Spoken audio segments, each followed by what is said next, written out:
It's our Wendy's Team of the Week. The East Greenwich Girls Cross Country team is here with us in studio. We're now joined by head coach Aaron Terry. And Aaron, thanks so much for coming in for a couple minutes. Coming off of a state championship last year, let's first talk about the offseason. Coming in is obviously truncated offseason, different with the masks going on. How does that affect a coach in cross country in a sport that's predominantly running? Well, thankfully we're a low-risk sport, so that eases people's anxiety a little bit. But we have been practicing since the summertime, getting ready, and started out in small, stable pods, wearing masks all the time. Practicing the social distancing. So when we would do our huddle cheer, everyone would be 6 feet away as opposed to in a closed huddle. So little things like that have been a little bit different.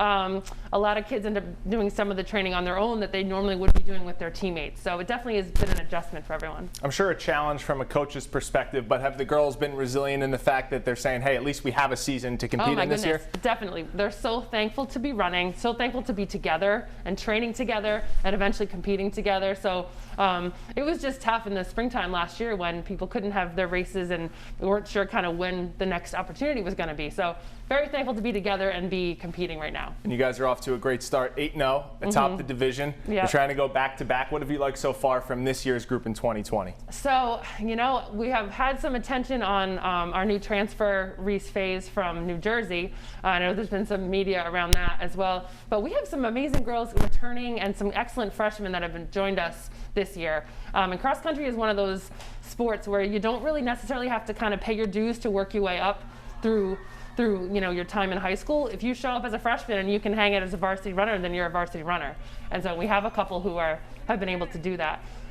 So that's been awesome. So we're very young. We should be in a good position to do well as a team for the next few years. We were just talking off camera before the interview. You guys have been at home for all your meets so far this year.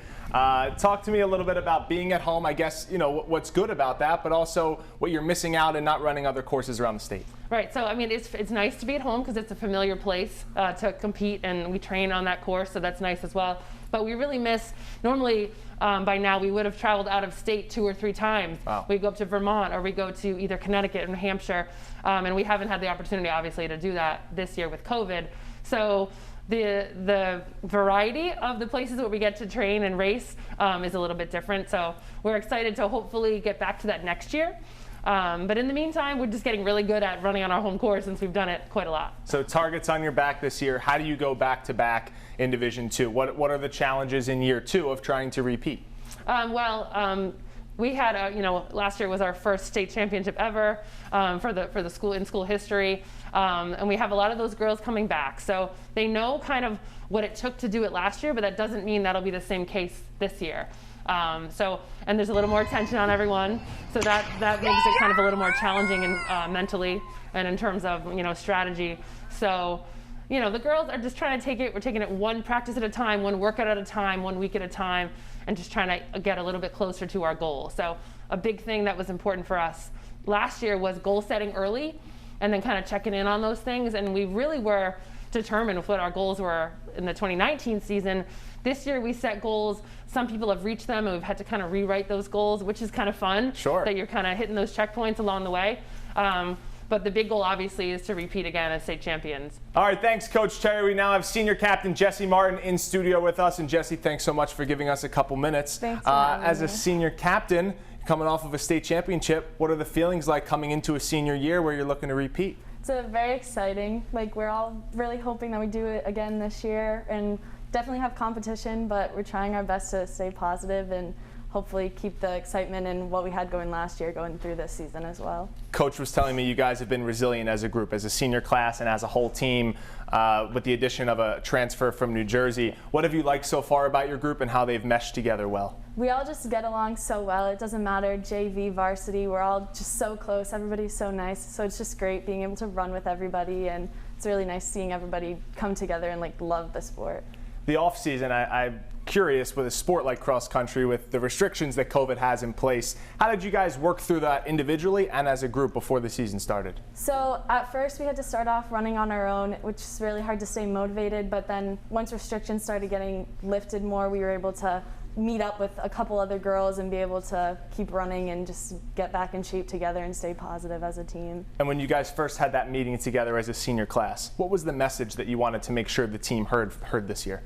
Just keep your head up, and it might be hard to get through everything, but at least we have a season, so we have to be grateful for what we have and just make sure we're doing all the precautions and keeping everything safe so that our season will continue. And you guys are making the most of your opportunity. Yep. 8-0, atop the division right now. Like we mentioned, state champions last year. You're looking to do it again in Division II. What have you liked about the performance of your group? And I guess what's an area or two of growth that you would still like to see before the end of the season?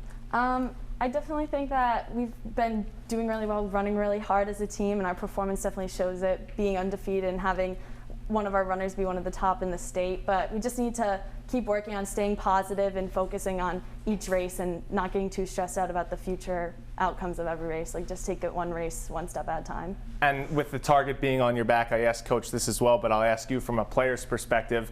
Every team's gunning for you guys, coming off of your first state championship in school history. What has been the approach on a daily basis to make sure you guys continue to build on those habits day by day? Definitely just not letting everything get into our heads. Like, Coach tells us to try not to focus on what other teams are saying about us or what people are predicting, because we don't want to get too nervous about everything that's going on. All right, well, we hope to see you guys in the state championship this year and back on top. Good luck to you the rest of the year, as well as Coach Terry for coming in. And that's our Wendy's Team of the Week, the East Greenwich Girls Cross Country Team, looking to repeat here in 2020.